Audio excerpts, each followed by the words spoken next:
नमस्कार प्यारे छात्रों, आप हैं Rajkumar Patel sir YouTube channel पर। हम पढ़ रहे हैं निदानात्मक कक्षाओं हेतु मॉड्यूल विद्यार्थी अभ्यास पुस्तिका। आज हम कक्षा 10वीं की गणित पुस्तक का अध्याय 4 का नाम है द्विघात समीकरण। इसके 10वें प्रश्न से लेकर आखिरी के प्रश्न तक के सवालों को हल करेंगे। इसके पहले हम 1 से लेकर 9 तक के प्रश्नों का हल अपने पहले वीडियो में डाल चुके हैं, तो आप उसे जाकर प्लेलिस्ट से देख सकते हैं। आइए शुरू करते हैं। प्रश्न क्रमांक 10वां है द्विघात समीकरण 2x वर्ग ऋण 3x धन 5 बराबर 0 मूलों की प्रकृति ज्ञात कीजिए। तो यहाँ हम लिखेंगे, पहले सवाल को हमने लिखा 2x वर्ग ऋण 3x धन 5 बराबर 0। ए का मान है 2, बी का मान है ऋण 3 और सी का मान है 5। अब हम व्यवस्थित कर का फॉर्मूला लगाएंगे। बी वर्ग ऋण 4ac बराबर ऋण 3 का वर्ग ऋण 4, ए का मान है 2 और सी का मान है 5।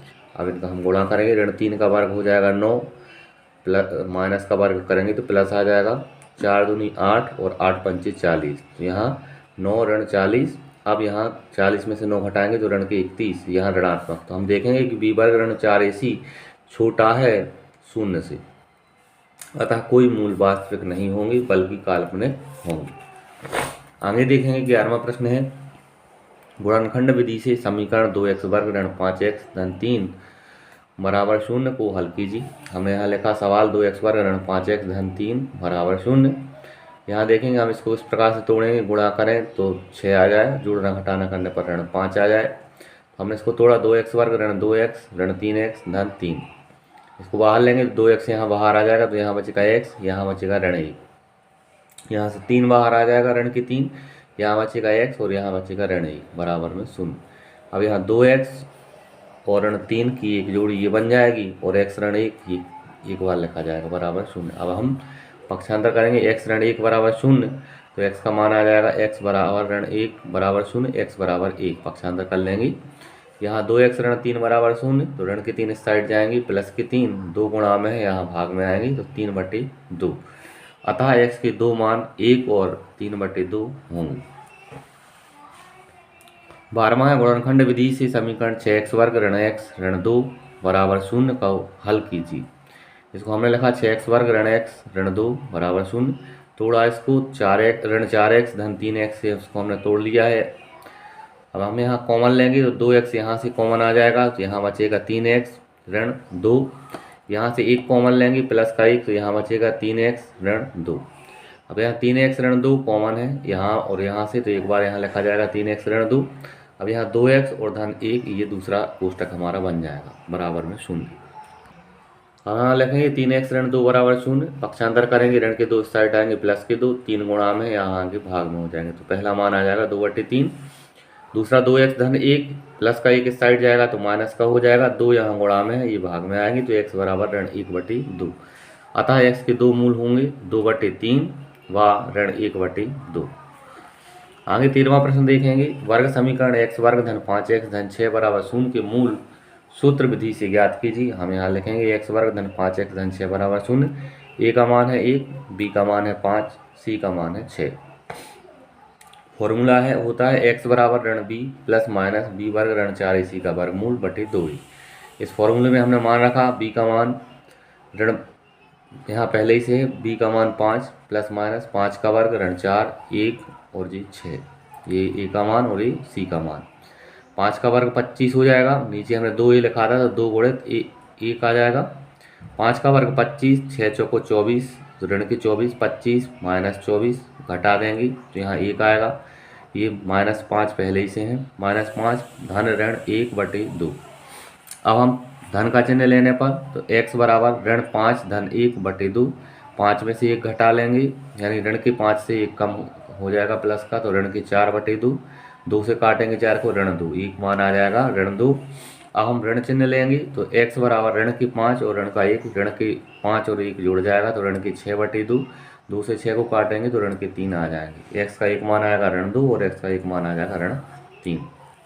आगे देखेंगे 14वां प्रश्न है द्विघात समीकरण 2x वर्ग धन kx धन 3 बराबर 0 में k का ऐसा मान ज्ञात कीजिए जिससे समीकरण के दो बराबर मूल हों। हमने यहाँ लिखा 2x वर्ग धन kx धन 3 बराबर 0। a का मान 2, b का मान k, c का मान 3 एवं बराबर मूलों के लिए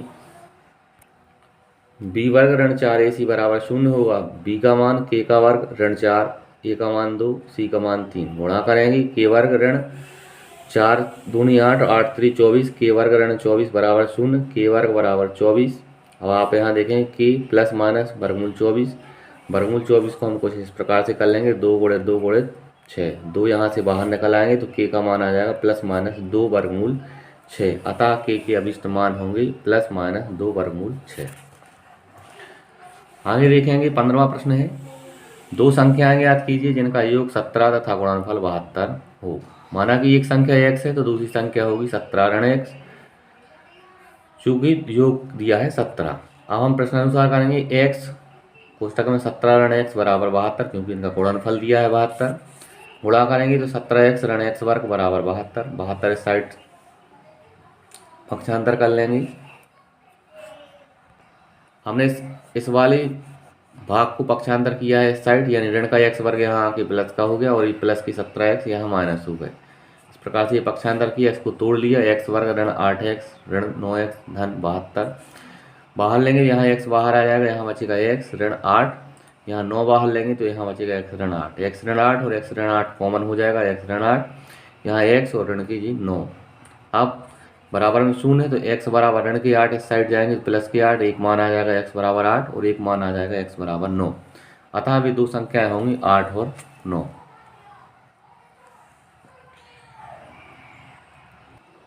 16वां प्रश्न है, दो क्रमांक धनात्मक पूर्णांक ज्ञात कीजिए जिनके वर्गों का योग 365 है। हमें दो धनात्मक पूर्णांक ज्ञात करने हैं जिनके वर्गों का योग हमने लिखा है। हमारा दो क्रमांक धनात्मक पूर्णांक x व x धन 1 है। तो प्रश्नानुसार x धन 1 का वर्ग धन x का वर्ग बराबर 365, दोनों का वर्ग दिया है 365। यहाँ फॉर्मूला लगाएंगे, x वर्ग धन 1 धन 2x धन x का वर्ग, ये इसको हमने हल किया, बराबर में 365। यहाँ देखें आप x वर्ग और x वर्ग जुड़ जाएगा 2x वर्ग धन 2x ऋण 365, प्लस का 1 यहाँ पहले ही से था ये वाला, बराबर में 0। 365 से 1 घटा लेंगे तो ऋण के 364 आएंगे, 2x वर्ग धन 2x ऋण 364 बराबर 0। इसको हम पूरे समीकरण को 2 से भाग करेंगे तो यहाँ बचेगा x वर्ग धन x ऋण 182। अब x को इस प्रकार से तोड़ा हमने, x वर्ग धन 14x ऋण 13x, यहाँ ये ऋण प्लस 14x ऋण 13x ऋण 182। इसको हम बाहर लेंगे तो यहाँ से x बाहर आया तो यहाँ बचेगा x धन 14, ये यहाँ से ऋण के 13 बाहर आए तो यहाँ बचेगा x धन 14 बराबर 0। अब x धन 14 कॉमन लिखा हमने यहाँ पे, x ऋण 13 यहाँ आ जाएगा। अब हम मान निकालेंगे, या तो x धन 14 बराबर 0 तो x का मान आ जाएगा ऋण 14, या फिर x ऋण 13 बराबर 0 तो x का मान आ जाएगा यहाँ प्लस की 13। अतः अभी धनात्मक पूर्णांक हमें चूंकि यहाँ लिखना था तो हम ये धनात्मक वाला मान लेंगे। आप ये देख रहे हैं, इस मान को हम नहीं लेंगे। तो x बराबर 13, अब क्रमांक संख्याएं थी तो दूसरी संख्या थी x धन 1, तो यहाँ 13 धन 1 करके यहाँ दूसरी संख्या आ जाएगी 14। इस प्रकार से ये दोनों हमारे धनात्मक पूर्णांक निकल आएंगे। इस तरह से प्यारे छात्रों, इस वीडियो के माध्यम से हमने अध्याय 4 के जो शेष सवाल रह गए थे 10 से लेकर 16 तक की, उन सवालों को हमने इस वीडियो के माध्यम से आपको बताया। अगर आपको वीडियो अच्छा लगा है, चैनल को सब्सक्राइब करें, वीडियो को लाइक करें, अपने दोस्तों के साथ शेयर करें। धन्यवाद। जय हिंद, वंदे मातरम।